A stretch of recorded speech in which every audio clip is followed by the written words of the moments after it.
Pwede nga po. Wala akong self-confidence na magnegosyo kasi ang dami na kasing nagaganyan. Kaya sabi niya, sige subukan mo lang, wala namang masama doon.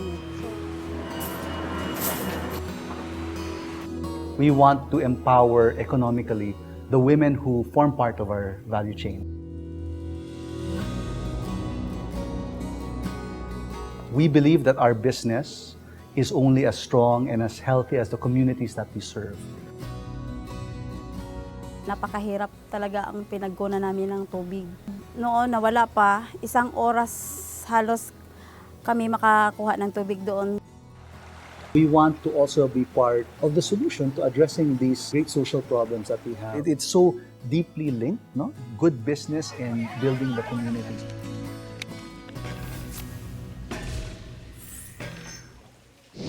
Poverty, food and water security, gender inequality. These are just some of the pressing development challenges that face our society today. Aside from the government, the private sector is now also recognized as a key player in reducing these complex and systemic societal problems.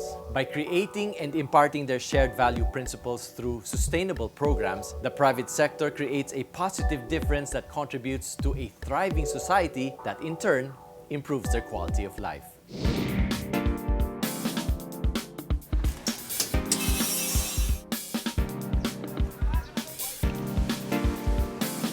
I'm Manu Sandejas, and this is Business Matters. We're doing good is good business.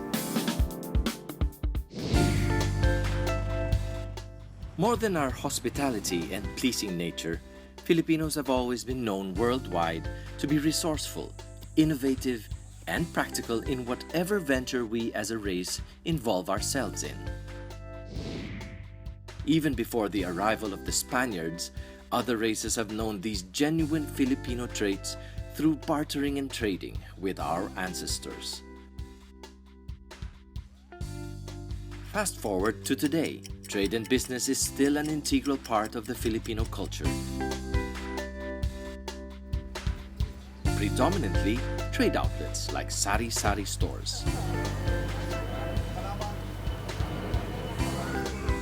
33-year-old Revelyn Madueño is just one of the millions of Filipino micro-entrepreneurs earning a living for her family through her sari-sari store.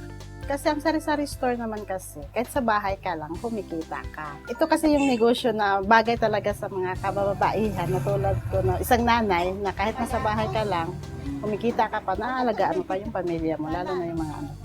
Before, bago ako nag-put up ng sari-sari store, si Mr. po ay may trabaho, isang building manager. So, nung time na yun, ang gusto niya magpahinga, kumbaga nag-resign siya. So, yung nakuha niyang pera doon sa back pay niya, yun ang pinut up namin. Nag-decision na lang kami na mag-put up na lang kami ng isang negosyo. Isang plain housewife lang ako, tapos nag-alaga sa 2 anak ko, puro lalaki. So, yun lang ang pinagkakaabalahan ko. With 20,000 pesos as capital, Revelyn and her husband took a leap of faith and decided to set up their first sari-sari store. Mamaya pag But just like every first-time endeavor, Revelyn's venture has been filled with speed bumps and challenges, both internal and external. Wala akong self-confidence na magnegosyo kasi ang dami na kasing nagaganyan eh. Yun ang palagi ko nasa isip. Bakit pa tayo gagaya sa ganyan na marami naman dyan na bukas-sarado. Hindi naman kalakihan ang kita dyan. Yun ang nasa utak ko noon. Hindi pa ako sumabak sa mga training na ganyan. Hindi nababudget yung... Kaya minsan, nakakapangutang kami. However, things took a turn for the better for Revelyn when she had the opportunity to become a part of the 5x20 Sari-Sari store training and access to resources, or the STAR program. A program that aims to empower women by providing access to skills training, resources, and peer mentoring to 200,000 women micro-entrepreneurs in the country. Itong mister ko, pumapasok na, naging employee na rin siya ng City Hall. Sa City Hall na namimigay sila ng flyers ng STAR program. Doon nakuha ng asawa ko. Sabi niya, subukan ko mag-enroll dito. Nung una, ayaw ko pa nga. Sabi ko, pare-pareho lang naman kasi yung nagninegosyo ng ganun. Kaya sabi niya, sige, subukan mo lang. Wala namang masama doon. Her gamble eventually paid off in the long run, as the opportunity to be part of the 5x20 STAR program not only made an enormous impact to her business and family, but also to her as a woman micro-entrepreneur. Isa sa mga tinuturo nila, ma-empower yung mga kababaihan. Ma-empower yung self-confidence nila kasi kailangan mo yan sa pagninegosyo mo eh. At saka tinuro rin din nila yung budgeting, pagbibigay ng markup sa paninda mo, at saka yung marketing plan. Could you give us a brief background on the 5x20 STAR program and when did this actually start? Well, the 5x20 program, globally, it's our commitment to empower 5 million women across our value chain by 2020. So if you drill that down to the Philippines, we have our version of the 5x20 program called STAR. The nice name, it's Sarisari Store Training and Access to Resources. The basic idea really is we want to empower economically the women who form part of our value chain. The 5x20 STAR program offers a 12-week basic entrepreneurship and gender sensitivity training, providing financial literacy to all 5x20 STAR scholars, which in turn gives access to sarisari store owners to microfinance institutions.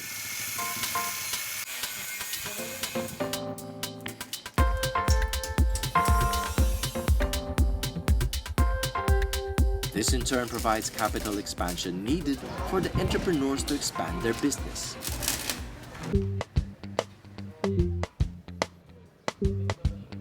And once a sarisari store becomes a retail partner, they become qualified to receive merchandising support that aims to improve their store's overall appearance.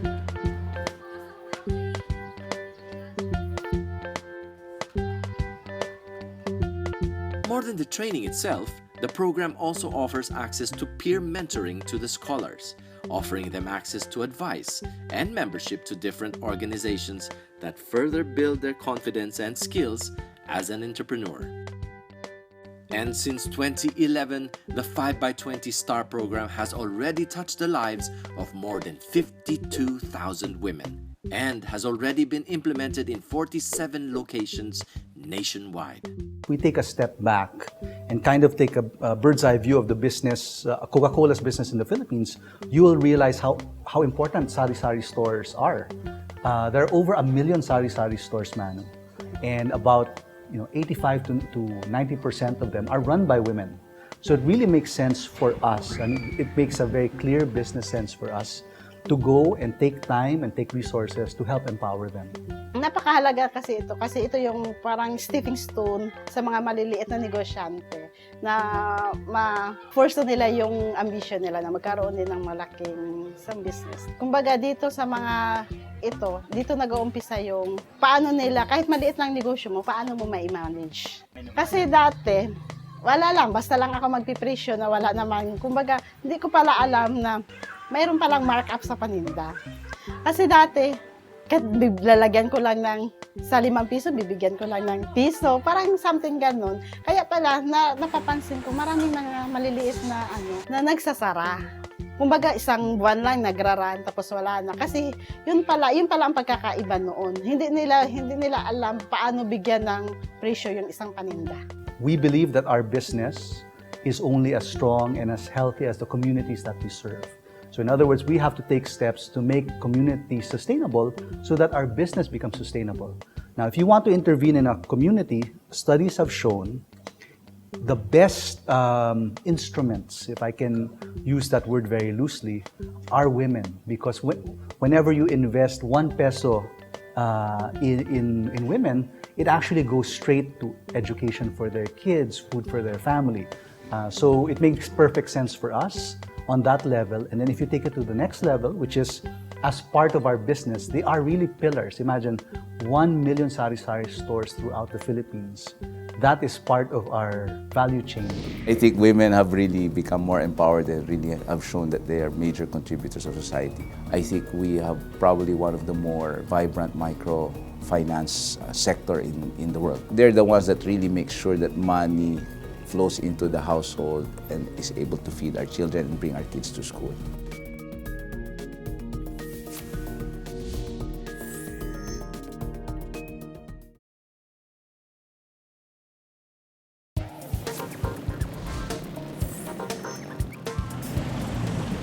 According to the 2014 Global Gender Gap Report of the World Economic Forum, the Philippines is one of the countries in the world that acknowledges the ability of women to rise to positions of enterprise leadership.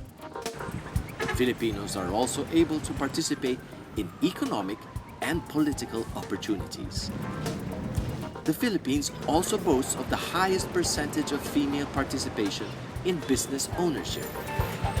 And out of 142 countries, the Philippines stands at the 9th rank in terms of gender equality, a social issue that by the 5x20 STAR program aims to improve further.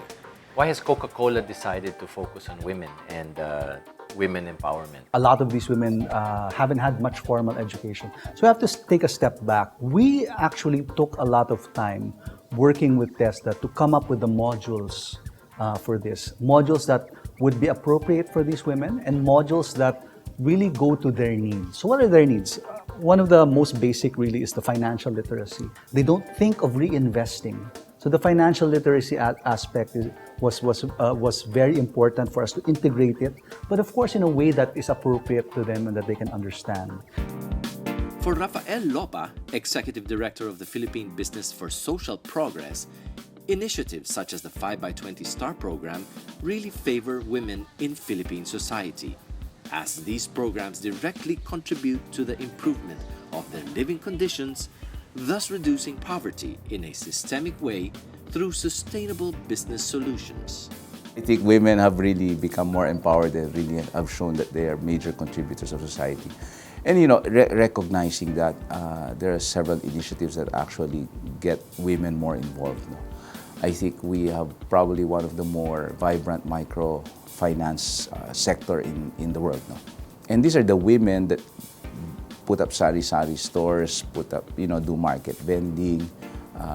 They're the ones that really make sure that money flows into the household and is able to feed our children and bring our kids to school. And therefore, that power is huge. And to the extent we can actually create opportunities for these women that are really more entrepreneurial than the men, this can really save a lot of lives and actually create a lot of opportunities for our people. No? Addressing social and economic issues is no easy task. But through partnerships with the national government and non-government organizations and other members of the private sector, may isang sari-sari store owner na kumikita dati ng 800 piso kada araw. Ngayon, 4,000 piso na ang kita niya. a synergy is made that in turn contributes to a thriving society, further improving the quality of life. When you talk about these big social issues, you can't do it by yourself. I think that's one of the learnings that we have. We have to work with government, we have to work with NGOs. In Coca-Cola, we have this idea of the Golden Triangle Partnership, meaning government, private sector, NGOs all working together. When you have that synergy, then things happen, then things actually work very well. So for example, for our STAR program in the Philippines, we work with TESDA. They provide the training to the women. We also partner with microfinancing institutions because we have found out that one of the barriers to these sari-sari store women in their success is their inability to get good loans. But when we work together, it's so much more scalable. More than its commitment of helping the society thrive, the 5x20 STAR program also aims to inspire other members of the private sector to also take and create an initiative that will help address or reduce poverty-related issues that society faces today.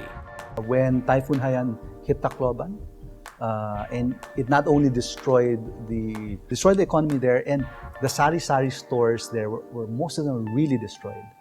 So we actually did a partnership with USAID and another company to provide not just to rebuild the sari-sari stores, but to also provide the initial stock. So we want to inspire.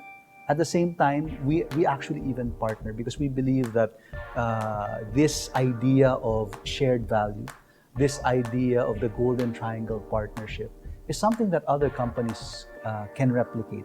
In other words, we're not selfish about this. We want other companies to do this as well. With its current success, the 5x20 STAR program has already been recognized by the ASEAN and the Harvard Kennedy School for its commitment in tackling one of the world's development challenges. But for Adel Tamano, there is still more work and societal and economic issues to be addressed. What we're doing is shared value and action. No? So it used to be the Millennium Development Goals when you talked about women's empowerment.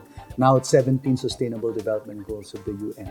And what we are trying to do in Coca-Cola is that through our shared value approach, it's a sustainable approach.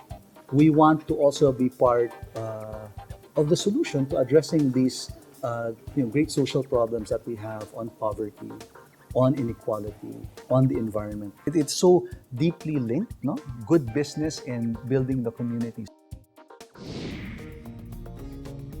Napakahirap talaga ang pinagkunan namin ng tubig. Isang oras halos kami makakuha ng tubig doon sa kinukunan namin na source. They decided to go with the ramp pump as in helping to provide water to waterless and water poor communities in the Philippines.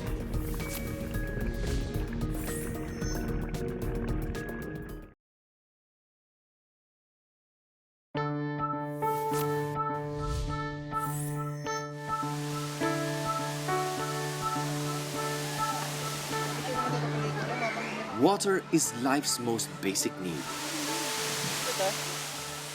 And being an archipelago, the Philippines has naturally been blessed with an abundant water source through different bodies of water found in the country. But even with our rich and profuse water supply, there are still over 15 million Filipinos that do not have access to clean and reliable water. Barangay Tigbao in La Castellana, Negros Occidental used to be a part of this statistic.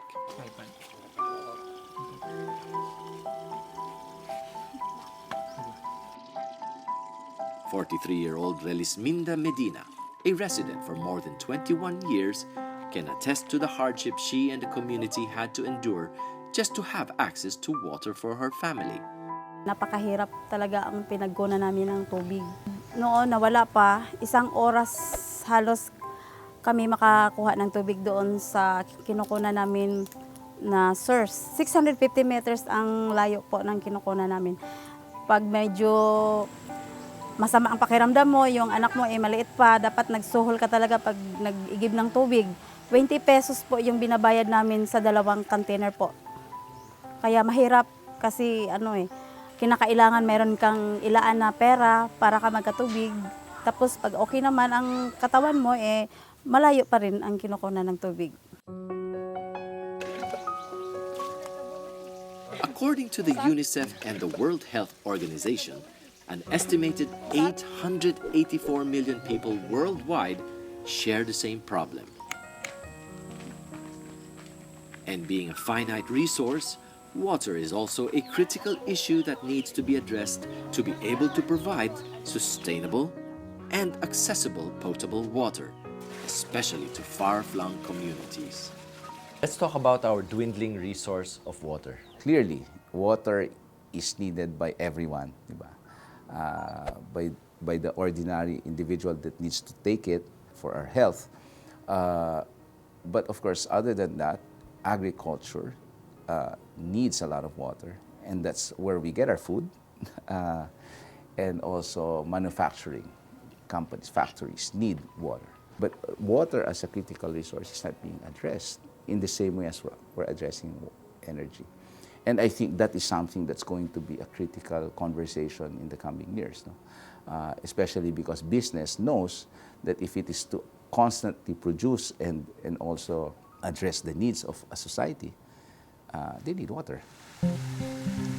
Like gender inequality and poverty, management of clean water and sanitation is also one of the socio-economic issues the United Nations aims to solve and address. Studies have shown that by 2025, if we don't do anything about our water resources, we will have serious water shortage in this country. sending that alarm signal essentially brought a lot of companies together, and we saw that opportunity as PBSP to actually form a coalition of companies and other stakeholders to actually address this whole water security issue.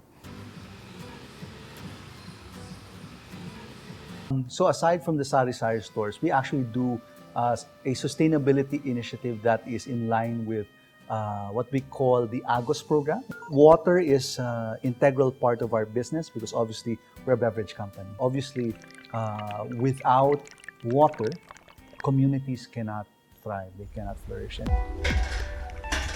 Umaakyat yung tubig sa chamber niya mismo. Sa chamber, diyan nagkakaroon ng pressure build up. So once the pressure reaches a certain point, it pushes the water back. It's a water stewardship program in which Coca-Cola aims globally to offset the water that they use in their beverages. So they partnered with the Aid Foundation. It's a local NGO based in Bacolod who has 20 years of experience on the ramp pump, which is a renewable technology which pushes water up to a higher elevation. So they decided to go with the ramp pump as in helping to provide water to waterless and water poor communities in the Philippines. Well, we believe sa AIDFI na water is the most essential or pinaka-basic na need of the people. So we also believe that if the people have water, it sparks or it also triggers other developments. We need water for ourselves. And then for farming, we also need water for irrigation. We need water for hygiene. So it couples to a lot of things. So that's why we focused on water, on the development of a community. The AGOS project aims to install over 100 ram pump systems to poor communities who are in dire need of access to water, a goal that ensures the beneficiaries a reliable water source that uplifts their overall quality of life and minimizes health risks. But more than providing accessible water to the community, the AGOS project also provides empowerment to the community and the women by providing livelihood opportunities as well. It frees up women, frees up their time, because in the past they would have to go down, take a long journey down the mountain or the hillside to get water. So because of this, because they have more time, they now do upscaling of, they've gone through seminars and training to upscale foil packs. They make them into wallets. They use discarded plastics and they make them into bags. Malaki ang pagbabago kasi hindi na kami nahirapan. Tapos sa aming panggamit sa bahay, maayos ang pangangailangan namin sa tubig. Pag kami nangangailangan, andyan ka agad. Tapos yung medyo mayroon nadagdag na kaalaman kasi mayroong livelihood na itinuturo sa amin sa AGOS, yung kopin-kopin, tulad niyan. Nakadagdag yan ang kaalaman namin kasi di mo alam, pag marunong ka pala, makakita ka ng pera. So it's that idea of real sustainability, having an initiative that will actually stand the test of time because it has a clear relationship, relevancy to the business that we do. So in Coca-Cola, it's beverages, it's water. That's why it also makes sense for us to do something in the water space.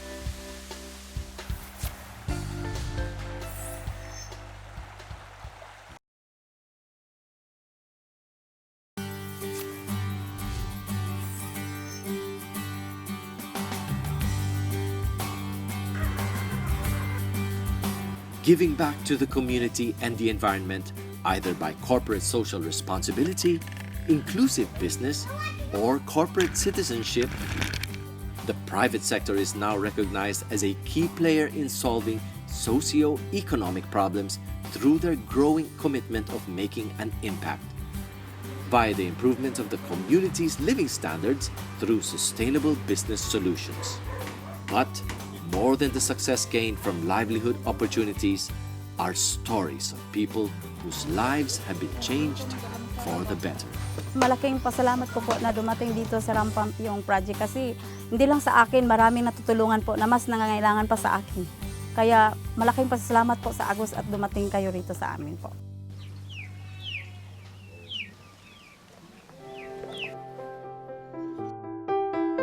Bilang pamilya naman, kahit pa paano, ngayon, nakapag-banding na po kami ng maayos. Kung saan, kumbaga, kung saan namin gustong pumunta. Family bonding lang na mayroon kaming time para sa pamilya namin, sa mga anak namin. Hindi lang naman talagang negosyo-negosyohan lang. Kumbaga, tinuturuan ka nila kung paano lumago yung isang negosyo mo. Ang turo kasi nila, hindi lang hanggang dyan lang eh. Yung parang pag-angat ng buhay mo.